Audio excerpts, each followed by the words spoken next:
You think you're prepared because you've watched the movies, played the games, binge-watched survival shows, and absorbed 1,000 dramatic scenes where one clever trick saves the day. Here's the uncomfortable truth. Hollywood survival logic gets people killed. Not slowly, not metaphorically. Very directly. And the most dangerous part is that these myths feel intuitive, heroic, even comforting. They give you a sense of control right up until reality snaps shut on your fingers. Listen carefully, because the difference between surviving and becoming a cautionary statistic often comes down to unlearning what you think you already know. The first lie is that fire is always your best friend. Movies teach you that the moment everything collapses, you light a big fire and you're safe. Warmth, light, cooking, morale. Problem solved. In reality, uncontrolled fire is one of the fastest ways to advertise your location, drain your energy, and put you in danger. Fire consumes oxygen, dries you out, and requires constant fuel management. In blackout or collapse scenarios, smoke is visible for miles, especially at dawn and dusk when thermal layers trap it low. That plume doesn't just signal human here. It signals resources, food, and vulnerability. Real survival prioritizes heat retention over heat generation. Insulation beats ignition. The human body loses heat mainly through conduction and evaporation, not some dramatic overnight freeze. Managing layers, blocking wind, controlling moisture, and minimizing exposure keeps you alive far longer than a romantic campfire ever will. Fire is a tool, not a default. Use it deliberately, briefly, and only when the environment and threat profile allow it. Another myth Hollywood loves is the lone wolf fantasy. One person against the world, silent, deadly, self-sufficient. It looks powerful, but biologically and historically, it's nonsense. Humans are cooperative survivalists by design. Alone, your injury tolerance drops to zero. A twisted ankle becomes a death sentence. Fever becomes fatal dehydration. Sleep deprivation compounds faster because you have to do everything: security, scavenging, navigation, decision-making, without relief. Cognitive load builds until judgment fails. In real disasters, most survivors endure because of small, trusted groups that share watch cycles, skills, and emotional regulation. Stress hormones like cortisol spike less when social support exists, which directly improves decision-making and immune response. The trick is not trusting everyone, but building redundancy in people the same way you do with gear. This section is based on practical field survival experience rather than formal academic sources. Then there's the weapon obsession. Movies convince you that survival is about having the biggest gun, the sharpest blade, the most intimidating force. Violence looks like control on screen. In reality, violence is a massive metabolic expense. Every confrontation risks injury, infection, and escalation you cannot sustain. Ammunition is finite. Noise attracts attention, and psychologically, once violence becomes your primary tool, you narrow your options until everything looks like a threat. Real survival strategy prioritizes avoidance, obscurity, and de-escalation. Military field manuals emphasize movement discipline, noise reduction, and profile management long before engagement. Staying unseen is safer than being armed. The goal isn't to win fights, it's to never be in one. Hollywood also tells you that water is easy. Find a stream, boil it, drink it, move on. The problem is that waterborne threats in collapse scenarios are rarely cinematic. They're microbial, chemical, and invisible. Boiling kills pathogens, but it doesn't remove heavy metals, agricultural runoff, fuel contaminants, or industrial toxins. Exactly the things that increase after infrastructure failure. Drinking contaminated water doesn't knock you out dramatically. It weakens you over days. Diarrhea, vomiting, electrolyte loss, cognitive fog. You don't collapse heroically. You fade until you can't make decisions or move fast. Real water strategy focuses on source selection first, treatment second, and consumption control always. Slow intake, observation of downstream risk, and redundancy in purification methods matter more than any single dramatic filter straw. Another dangerous lie is that food is the priority in the first days. Movies show empty stomachs as the ticking clock. In reality, humans can survive weeks without food, but only days without water, and hours without thermal stability. Early collapse deaths often come from exhaustion, exposure, and poor sleep, not starvation. Chasing food too early burns calories, increases injury risk, and pulls you into unstable areas. Survival science focuses first on energy conservation. Stabilize your body temperature, secure water, create predictable rest cycles. Only then do calories matter. The body under stress uses glucose inefficiently, and digestion itself costs energy. Eating at the wrong time can actually accelerate fatigue. Hollywood also glorifies movement. The hero is always on the road, covering miles, escaping danger just in time. Constant motion feels proactive. In real scenarios, movement is when most people get hurt. Navigation errors, overexertion, dehydration, exposure, and encounters all spike while moving. Staying put in a defensible, low-profile location with known resources is often safer than wandering into uncertainty.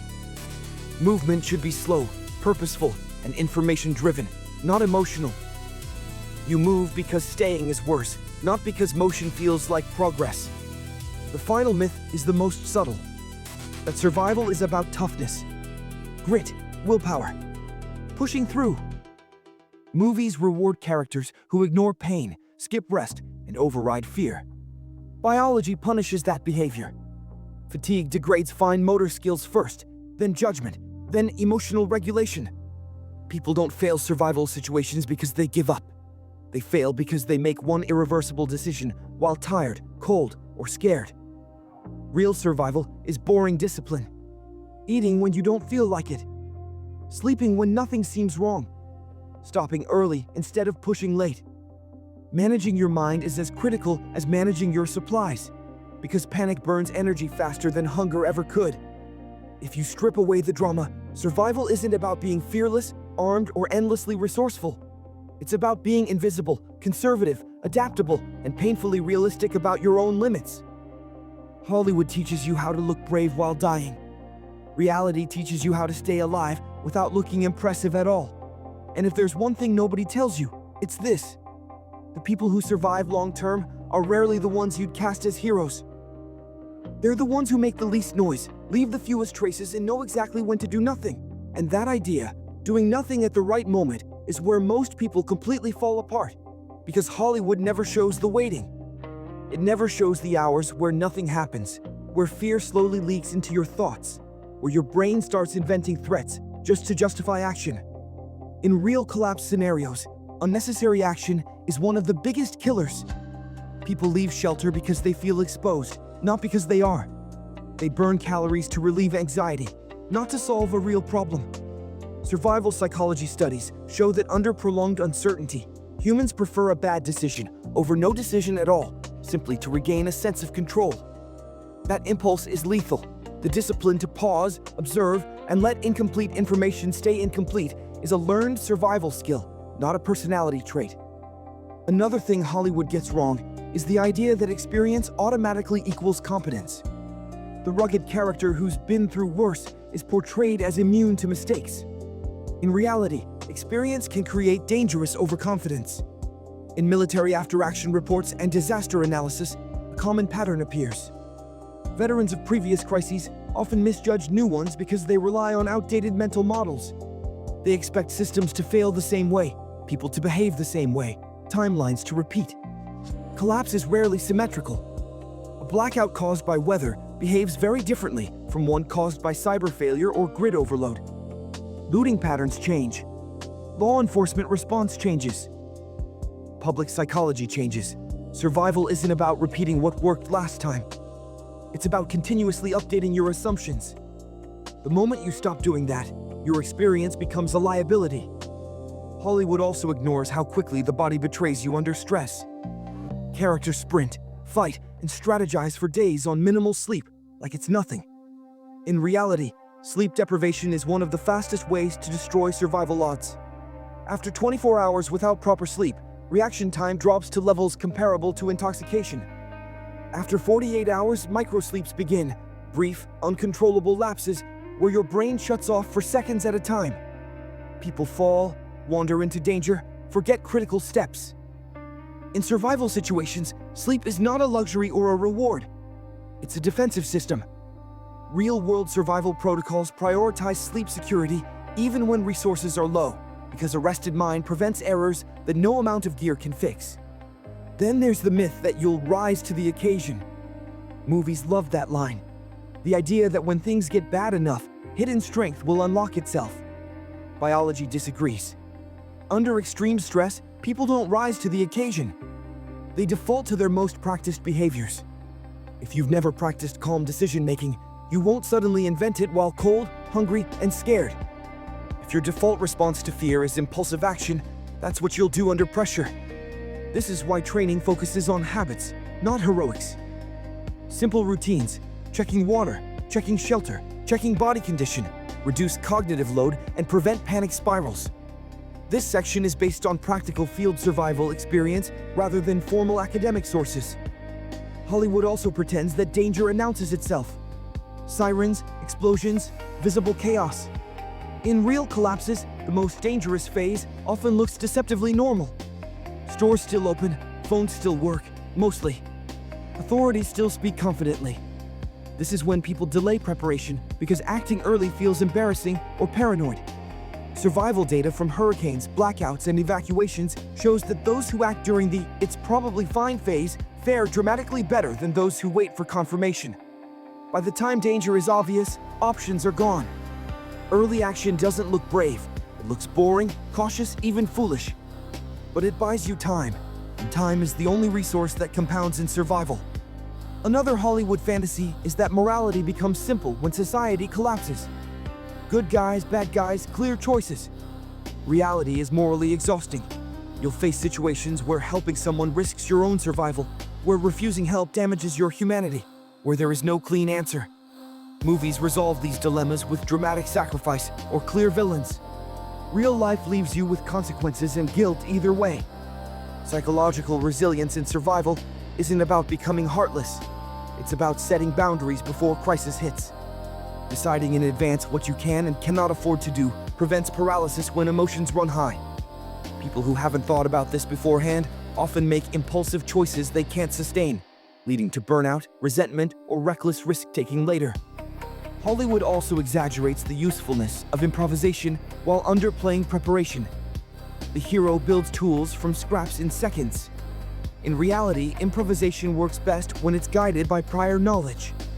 Knowing why a shelter holds heat, why a knot distributes load, why certain materials fail under stress, that's what makes adaptation possible. Without that understanding, improvisation becomes guesswork. Survival engineering is less about clever hacks and more about basic physics, insulation, leverage, friction, redundancy. The people who survive longest aren't the most creative in the moment. They're the ones who prepared boring fundamentals ahead of time. And finally, the most dangerous Hollywood myth of all, that the end is dramatic. That collapse is a single event you survive or don't. In reality, collapse is often a slow grind. Power comes back, then goes out again. Supply chains partially recover, then fail somewhere else. Rules change weekly. This limbo state erodes people psychologically. Hope spikes and crashes. Fatigue accumulates. The real challenge isn't surviving one bad night. It's surviving months of uncertainty without losing discipline. Long-term survivors learn to pace themselves emotionally. They stop waiting for normal to return and instead build stability inside instability. If there's a thread connecting all these myths, it's this. Hollywood teaches you to survive moments. Reality demands that you survive processes. Not explosions, but erosion. Not villains, but exhaustion. Not hunger alone, but decision fatigue, layered on top of fear.